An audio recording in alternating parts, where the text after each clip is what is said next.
అక్కడ నుంచి చాలామంది ముస్లిమ్స్ని ఎవరైతే మన భారతదేశపు ముసల్మాన్లు ఉన్నారో వాళ్ళందరినీ మనం బంగ్లాదేశ్కి తోసేస్తాం. ఇది కరెక్ట్ కాదు, ఇది మనం ఆపాలి, దీనికి మనందరూ ఐకమత్యంతో ఉండాలి, అన్ని పార్టీలు కలిసి రావాలని చెప్పి ఆయన మాట్లాడుతున్నారు.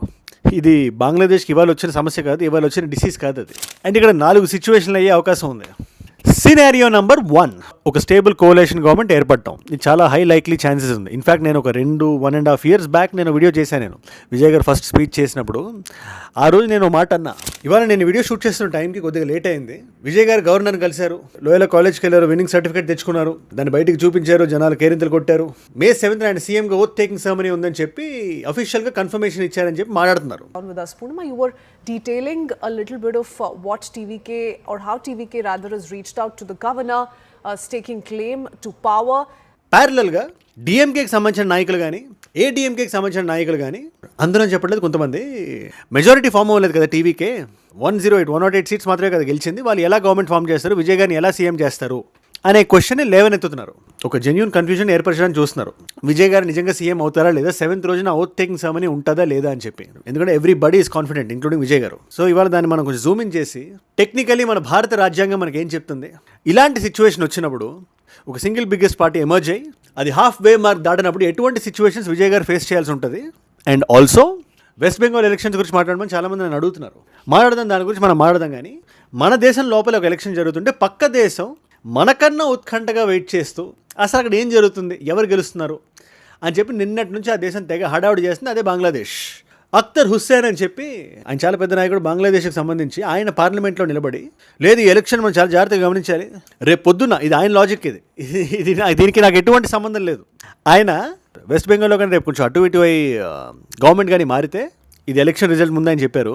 భారతదేశం నుంచి అంట బంగ్లాదేశ్ అద్భుతమైన దేశం అని చెప్పి అక్కడ నుంచి చాలామంది ముస్లిమ్స్ని ఎవరైతే మన భారతదేశపు ముసల్మాన్లు ఉన్నారో వాళ్ళందరినీ మనం బంగ్లాదేశ్కి తోసేస్తాం. ఇది కరెక్ట్ కాదు, ఇది మనం ఆపాలి, దీనికి మనందరూ ఐకమత్యంతో ఉండాలి, అన్ని పార్టీలు కలిసి రావాలని చెప్పి ఆయన మాట్లాడుతున్నారు. ఇది బంగ్లాదేశ్కి ఇవాళ వచ్చిన సమస్య కాదు, ఇవాళ వచ్చిన డిసీజ్ కాదు అది. अगर पश्चिम बंगाल में बीजेपी जीतती है तो वो सभी बांग्लादेशियों को वापस भेज देंगे और इससे हमारे देश में बड़ा रिफ्यूजी संकट पैदा हो जाएगा. बीजेपी बांग्लादेशियों को वापस भेजेगी और इससे बांग्लादेश में रिफ्यूजी संकट पैदा हो जाएगा. ఇది షేక్ హసీనా గారి టైం నుంచి ఉంది. వాళ్ళకి అంటే వాళ్ళ ప్రకారం, వాళ్ళ లాజిక్ ప్రకారం చూస్తే Bangladesh is a flourishing country. And అసలు వాళ్ళకి ఎటువంటి సమస్యలు లేవు. ఇన్ఫాక్ట్ మనకి మన దేశంలో ఉండే వాళ్ళకి అక్కడికి వెళ్ళాలని చెప్పి లోపల నుంచి ఉవ్విళ్ళు ఊడుతుంటే తహతాలు ఆడుతుంటారని చెప్పి వాళ్ళు నమ్ముతుంటారు. వాళ్ళు ఆ పాయింట్ ఆఫ్ వ్యూలో ఇవాళ వెస్ట్ బెంగాల్లో గవర్నమెంట్ మారింది కాబట్టి ఆ మారిన బీజేపీ గవర్నమెంట్ ఏదైతే ఉందో వాళ్ళు ఏవేవైతే ప్రామిసులు చేశారో వన్స్ పవర్లోకి వచ్చిన తర్వాత మీరు జాగ్రత్తగా వినండి. Expulsion of illegal immigrants act అని చెప్పి, ఇది 1950కి సంబంధించిన యాక్ట్, దీన్ని లాఘూ చేస్తామని చెప్పి లేదా హిమంత బిశ్వ శర్మ గారు అస్సాం చీఫ్ మినిస్టర్ ఆయన కొన్ని నెలల క్రితం ఒక ట్వీట్ వేశారు. ఇది దేనికి సంబంధించింది, బంగ్లాదేశ్కి సంబంధించి రెడ్ హ్యాండెడ్గా ఒక 20 మందిని పట్టుకొని ఎవరైతే ఇల్లీగల్గా దాటి వస్తున్నారో, రూడ్ పీపుల్కి మనం ఇలా నార్మల్గా సాఫ్ట్గా చెప్తే వాళ్ళకి అర్థం కాదు, వాళ్ళకి అర్థమయ్యే భాషలో వాళ్ళకి చెప్పాలి, అదే మేము చేస్తాం, కొంచెం టఫ్గా మనం ప్రవర్తించాలని చెప్పి ఒక ట్వీట్ వేస్తే అలా ఎలా మాడతారు సరే బంగ్లాదేశీల పట్ల అని చెప్పాలి. దీనికి కూడా డివైడ్ అయిపోయింది. ఇదంతా మనం మాడదాం వాళ్ళ వీడియోలో. వెస్ట్ బెంగాల్ కొత్త రాజకీయాన్ని వాళ్ళు చూస్తుంది కాబట్టి ఆ రాజకీయం మనల్ని ఎలా మార్చిపోతుంది అండ్ తమిళనాడులో పాలిటిక్స్ నెక్స్ట్ ఫ్యూ డేస్లో ఎలా ఉండబోతుంది, చాలా చాలా చాలా చాలా చాలా చాలా ఉత్కంఠగా ఉండబోతుంది. సో మన నేషనల్ పాలిటిక్స్లో జరుగుతున్న ఈ విషయాలన్నింటినీ మనం మాడదాం వన్ బై వన్. అండ్ ఇలాంటి వీడియో ఆ సైడ్ నుంచి మీకు రోజు కొట్టి వస్తుంది. ఎలాంటి సిచ్యువేషన్లో ఉన్నాయి వాళ్ళు బయట ఉన్నా నేను నా సైడ్ నుంచి 12 గంటల లోపల వచ్చే వీడియో ఏ రోజు మిస్ అవ్వదు. ఆ రోజు అది జరిగితే దాన్ని మనందరం మాడుకునే భాషలో వెల్ రీసెర్చ్డ్ వీడియో ఒకటి కండెన్స్ చేసి ఒక 10-15 నిమిషాల్లో మీ ముందు నేను పెట్టేస్తా. దీన్ని కొత్త వాళ్ళు ఎవరు చూస్తున్నా నేను ఒకటే అడుగుతున్నా, కింద కనబడే సబ్స్క్రైబ్ బటన్ నొక్కి పెట్టేసుకోండి. సబ్స్క్రైబ్ చేశారుగా, డన్. ఇవాళ మనం తమిళనాడు పాలిటిక్స్ గురించి ఏ మాత్రం మనం అర్థం చేసుకోవాలన్నా ప్రవీణ్ చక్రవర్తి గారు అని చెప్పి కాంగ్రెస్కి సంబంధించి చాలా పెద్ద లీడర్ ఆయన చేసిన స్టేట్మెంట్స్ మనం కొంచెం జూమ్ ఇన్ చేసి చూడాలి. అంటే చాలా మందికి అర్థం కావట్లేదు ఎటువంటి హిస్టరీ క్రియేట్ అయిందో అని. ఎంజీఆర్ గారిని కానీ జయలలిత గారిని కానీ మనం తీసుకున్నా కూడా నాకు ఇన్ఫాక్ట్ అంటే చాలా అభిమానం ఉంది. ముఖ్యంగా జయలలిత గారు అమ్మ అని పిలుస్తారు అవండి. వీళ్ళు ఎంజీఆర్ గారు అయితే సీఎం అవ్వకముందు కనీసం ఎమ్మెల్యేగా ఉన్నారు. జయలలిత గారు ఏడీఎంకేలో 11 సంవత్సరాలుగా ఉన్నారు. అందుకని విజయ్ గారిని మనం ఎవరితోనే కంపేర్ చేయాలంటే ఇది ప్రవీణ్ చక్రవర్తి గారు అన్నారు, డైరెక్ట్గా ఎన్టీఆర్ గారితో మనం కంపేర్ చేయాలి. అంటే 2 పార్టీలు కాదు 2 కోలేషన్స్ అడ్డంగా ఉన్నప్పుడు అన్నీ కలిపి 35 పార్టీలకు విరుద్ధంగా నిలబడి ఒక సింగులర్ పార్టీ వాళ్ళ గెలిచింది. ఆ పార్టీ హాఫ్ వే మార్క్ దాటలేదు, బట్ గెలిచింది. అంటే జనాలకి ఎంత విసుగెత్తున్నారు, ఎంత చేంజ్ కోసం వాళ్ళు ఎర్న్ చేస్తున్నారో మనకు అర్థమవుతుంది అది చూస్తే. That's how much people are wanting a change. అంతెందుకు ఈ పెద్ద పెద్ద లీడర్లు ఎవరైతే డిఎంకేకి సంబంధించి ఉన్నారో వాళ్ళు పోటీ చేసి ఓడిపోయింది చిన్న చిన్న ఫస్ట్ టైమర్స్ నుంచి అని ఆయన చెప్తూ మా కాంగ్రెస్ పార్టీ బాగుపడడం మాకు ముఖ్యం, మాకు డిఎంకేనా ఈ పార్టీ ఆ పార్టీ అని కాదు. ఇన్ఫాక్ట్ ఏ పార్టీకైనా అలాగే ఉంటుంది. కాంగ్రెస్ పార్టీ పరిస్థితి ఏంటి ఆ పర్టికులర్ రీజన్. ఇవాళ మనం తమిళనాడులో చూసినా కూడా డిఎంకేకి ఒక 59 సీట్లు ఉన్నాయి, ఏడీఎంకేకి 47 సీట్లు ఉన్నాయి, కాంగ్రెస్కి 5 సీట్లు ఉన్నాయి, బీజేపీకి 1 సీట్ ఉంది, విజయ్ గారి పార్టీకి 108 సీట్లు ఉన్నాయి. ఇందులో ప్రస్తుతానికి డిఎంకే కాంగ్రెస్ అలయన్స్ లో ఉన్నారు. విజయ్ గారి పార్టీ 108 ఉంది, కానీ హాఫ్ వే మార్క్ దాటాలంటే 118 సీట్స్ రావాలి. ఇవాళ అపోజిషన్ పార్టీస్ వాళ్ళు మాట్లాడుతున్న పాయింట్ కూడా ఇక్కడే. ఆయనకి 118 నంబర్ రాలేదు కదా. ఇప్పుడు ఒక స్టేట్లో పలానా కాన్స్టిట్యున్సీస్ ఉన్నాయనుకోండి, తమిళనాడు ఎగ్జాంపుల్ మనం తీసుకుందాం. 234 కాన్స్టిట్యున్సీస్ ఆర్ దేర్. దీన్ని సగానికి డివైడ్ చేస్తే 117 వచ్చినా గవర్నమెంట్ ఫామ్ చేయలేరు. 117 కన్నా 1 సీట్ ఎక్కువ రావాలి. అలా లేని పక్షాన పోస్ట్ ఎలక్టోరల్ కోలేషన్స్ లాంటివి జరుగుతుంటాయి. అంటే ఈధర్ వేరే పార్టీలో ఉండే వాళ్ళు ఇటు జంప్ అయిపోవడం, అది కూడా ర్యాండమ్గా జంప్ అయిపోవడం, అట్లీస్ట్ 2/3 మెజారిటీస్ ఉండాలి. ఫర్ ఎగ్జాంపుల్ మొన్న ఆమ్ ఆద్మీ పార్టీ నుంచి రాజ్యసభలో 10 మందిలో 7 మంది వచ్చేసారు. ఎలా రాగలిగారు? వాళ్ళు 2/3 నంబర్ దాటింది కాబట్టి. మీకు కాన్స్టిట్యూషన్లో 10 షెడ్యూల్ అని ఉంటుంది, అది ఒకసారి మీరు గూగుల్ చేయండి, మీకు అర్థమవుతుంది. ఎనీవేస్ ఇక్కడ ఇలాంటి సిచ్యువేషన్ ఉంటే, ఫర్ ఎగ్జాంపుల్ ఇప్పుడు ఇదివరకు ఇలా జరగలేదు, ఇలాంటి సిచ్యువేషన్ వస్తే ఏం జరుగుతుంది, మన రాజ్యాంగం ఏం చెప్తుంది అంటే అది మీకు ఎక్స్ప్లెయిన్ చేస్తా, జాగ్రత్తగా వినండి. ఏ ఎలక్షన్ అయినా అయిన తర్వాత అపాయింట్మెంట్ ఆఫ్ సీఎం అనేది ఒక ప్రొసీజర్. అది ఆర్టికల్ 164. ఇవి కాన్స్టిట్యూషనల్ కన్వెన్షన్స్ తీసుకొని అటు సుప్రీంకోర్టు గైడ్ లైన్స్ తీసుకొని అన్ని కలిపేసి ఉంటుంది ఇక్కడ. అటు కాన్స్టిట్యూషనల్ కన్వెన్షన్స్, ఇటు సుప్రీంకోర్టు గైడ్ లైన్స్, ఇవన్నీ కలిపి ఇట్స్ ఎ కాల్. అది కూడా ఒక స్టేట్ గవర్నర్ సీఎంని ఎలా అపాయింట్ చేస్తారు, ఒక ఆర్డర్ ఉంటుంది. Number 1, pre poll alliance with majority. అంటే ఫర్ ఎగ్జాంపుల్ ఇప్పుడు డిఎంకే కాంగ్రెస్ అలయన్స్ ఉంది, వాళ్ళందరూ కలిపి 118 సీట్స్ దాటేసిన, లేదా ఏడీఎంకే బీజేపీ వీళ్ళందరూ కలిపి 118 సీట్స్ దాటేసిన, లేదా ఒక సింగిల్ పార్టీ టీవీకే కానీ ఇంకొక 10 సీట్లు వచ్చి 118 సీట్స్ వచ్చి ఉంటే డైరెక్ట్ విజయ్ గారు సీఎం. అసలు ఎటువంటి డిబేట్ డౌట్ లేదు ఇక్కడ. ఇది జరగలేదు, ఇది ఎప్పుడు జరగలేదు. ఇండివిజువల్ పార్టీ కోalitionలో 118 దాటలేదు కాబట్టి ఇప్పుడు second order of preference. Single largest party ఏది? టీవీకే. సో విజయ్ గారిని పిలిచారు, కలిశారు, May 7th సీఎం అవుతుందని చెప్పారు. కాకపోతే ఇక్కడ చిన్న మెలిక ఉంది, అది నేను చెప్తే first 3rd and 4th priority మనం ఒకసారి చూసేద్దాం. అలాంటి పార్టీ కూడా లేకపోతే పోస్ట్ పోల్ కోalition ఏదైనా జరిగి, అంటే విజయ్ గారి పార్టీలోకి వేరే పార్టీ ఏదైనా వచ్చేసి మర్జ్ అయిపోయి, లేదా అన్కండిషనల్ సపోర్ట్ ఏదైనా వేరే పార్టీ చేసి, ఫర్ ఎగ్జాంపుల్ ఇప్పుడు ఏడీఎంకే ఉందనుకుందాం, వాళ్ళు వచ్చి మా పర్వాలేదు మా సపోర్ట్ విజయ్ గారితో ఉంటుంది, మేము రెడీగా ఉంటాం, మా ఎమ్మెల్యేల సపోర్ట్ ఉంటుంది అంటే దానికి విజయ్ గారు ఒప్పుకుంటే విజయ్ గారు సీఎం అవ్వచ్చు. కానీ ఆ గవర్నమెంట్ ఈ సపోర్ట్ వెనక్కి లాగేసినప్పుడు ఎప్పుడైనా బ్రేక్ అవ్వచ్చు, విజయ్ గారు ఎప్పుడైనా సీఎం కుర్చీ నుంచి దిగిపోవచ్చు.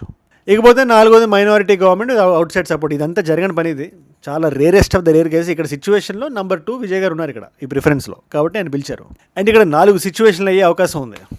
సినారియో నంబర్ 1, ఒక స్టేబుల్ కోalition గవర్నమెంట్ ఏర్పడటం. ఇది చాలా హై లైక్లీ ఛాన్సెస్ ఉంది. ఇన్ఫాక్ట్ నేను ఒక 1.5 years బ్యాక్ నేను వీడియో చేశాను. నేను విజయ్ గారు ఫస్ట్ స్పీచ్ చేసినప్పుడు ఆ రోజు నేను మాట అన్నా, కొలాబరేషన్ కూడా సిద్ధమే అని చెప్పి ఆయన హింట్ ఇచ్చేటట్టు అన్నారు. మరి ఆయన ఎవరిని ఉద్దేశించి అన్నారో తెలియదు, కానీ ఆయన క్యాస్ట్ సెన్సస్ అనే మాట మాత్రం వాడారు. సో నా గెస్ ఏంటంటే కొంచెం ఈ కాంగ్రెస్ కి రాహుల్ గాంధీకి కొంచెం ప్రోగా ఉన్నారేమో నేను అనుకుంటున్నాను. ఇది ఇంకా ఫైనల్ కాదు, this is just my guess. అలాంటిది ఏమైనా జరగచ్చు, ఎందుకంటే కాంగ్రెస్ వాళ్ళు కూడా మా ఐడియాలజీ టీవీకే ఐడియాలజీ ఒకటే, ప్రోగ్రెసివ్ పాలిటిక్స్ గురించి మేము చూస్తున్నాం అని చెప్పి అంటున్నారు. అంటే అక్కడ ఉండే ఒక 5గురిని లెఫ్ట్ పార్టీస్లో ఉండే ఇంకొన్ని ఎమ్మెల్యేని కలిపేసి ఒక 10 మంది ఇటు వచ్చేస్తే షిఫ్ట్ అయిపోతే ఇక్కడ ఒక ఇండిపెండెంట్ కోalition ఒకటి ఫామ్ అయిపోయి విజయ్ గారు సీఎం అయిపోతారు. 2వది minority government. TVK outside సపోర్ట్తో ఒక గవర్నమెంట్ని ఫామ్ చేసి ఎటువంటి ఫార్మల్ కోalition లేకుండా ఏదైనా పార్టీ ఏడీఎంకి ఎగ్జాంపుల్ చెప్పినట్టు ఫామ్ అయిపోతుంది. వాళ్ళు సపోర్ట్ చేస్తారంటారు కానీ కోalition కాదు, విజయ్ గారు సీఎం అవుతారు. కాకపోతే రేపు పొద్దున వాళ్ళు చేతులెత్తేస్తే ఆ కుర్చీ కొంచెం షేకీగా ఉంటుంది. సో జరగడానికి అవకాశాలు చాలా తక్కువ ఉంటే విజయ్ గారు ముమ్మాటికి ఒప్పుకోరని చెప్పి నేను అనుకుంటున్నాను. దాని మీద మీరేమనుకుంటున్నారు నాకు కింద కామెంట్స్లో మీరు రాయండి. సో ఇకపోతే మూడోది, దీని మీద చాలామంది బయట మాడుతున్నారు, నాకు నవ్వు వస్తుంటుంది. అంటే పాలిటిక్స్లో ఏదైనా జరగవచ్చు అని చెప్పి అంటారు, కానీ మరి ఈ విధంగా అయితే జరగదు. ఇంత ఇది ఒక హఠాత్ పరిణామం అని ఫీల్ అయ్యేలాగా డిఎంకే కలిసిపోయి వీళ్ళిద్దరూ కలిపి ఒక సీఎం క్యాండిడేట్ని ఎంచుకొని విజయ్ గారిని సైడ్ చేయడానికి అని చెప్పి ఇన్ని దశాబ్దాలుగా కొట్టుకుంటున్న 2 పార్టీస్ ఒక వ్యక్తి కోసం కలుస్తాయంటే చాలా చాలా రేరెస్ట్ ఆఫ్ ద రేరెస్ట్ అది. ఇకపోతే 4వది కాన్స్టిట్యూషనల్ బ్రేక్ డౌన్. ఈ 3 సినారియాలు జరగకుండా ఎలక్షన్ బ్రేక్ అయిపోయి ప్రెసిడెంట్ రూల్ వచ్చేసి తర్వాత మళ్ళీ ఎలక్షన్స్ జరగడం. దీనికి విజయ్ గారి పార్టీకే కాదు కదా, డిఎంకేకి ఏడీఎంకి ఎవరికి ఓపిక ఉండదు. ఇది లీస్ట్ ఆఫ్ ద లీస్ట్ ఇది జరిగేది. ఇన్ఫాక్ట్ డిఎంకే కలవడైనా జరగొచ్చేమో కానీ ప్యారలల్ యూనివర్స్లో ఈ 4వ సినారియో జరగదని చెప్పి నా అభిప్రాయం. ఎనీవేస్ విజయ్ గారికి heavy challenges ఉన్నాయి in the next 5 years.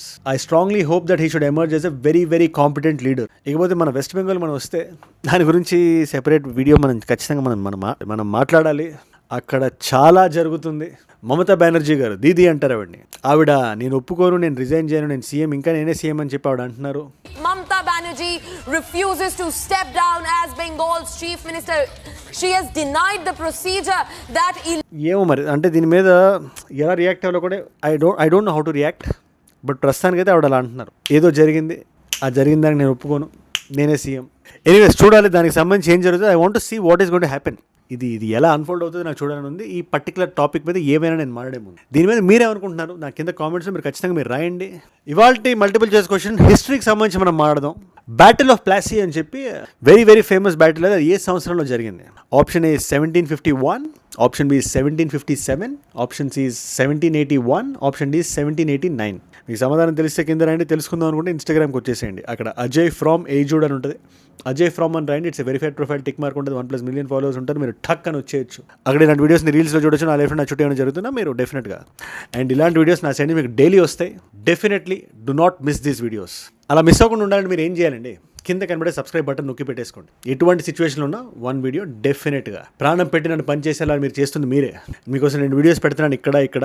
Vijay గారి పొలిటికల్ ఎంట్రీ గురించి మీరు తెలుసుకోవాలంటే ఆ వీడియో ఇక్కడ ఉంది, క్రిస్టల్ క్లియర్ ఇన్ఫర్మేషన్తో. నిన్నటి వీడియో మీరు చూడాలనుకుంటే ఆ వీడియో ఇక్కడ ఉంది. మీకు ఏ వీడియో ఇంట్రెస్ట్ ఉంటే ఆ వీడియోని చూడండి. నేను మళ్ళీ మిమ్మల్ని రేపు కలుస్తా. మనందరం కలిసి పెరగాలి, కలిసి ఎదగాలి. Let us all grow together, let us all rise together. Rise above ignorance, rise above arrogance, rise above hate. ఏజూడ్ అంటే మనం. జై హింద్, జై భారత్, జై ఆంజనేయ. ఓం నమః శివాయ, ఓం నమః శివాయ, ఓం నమః శివాయ.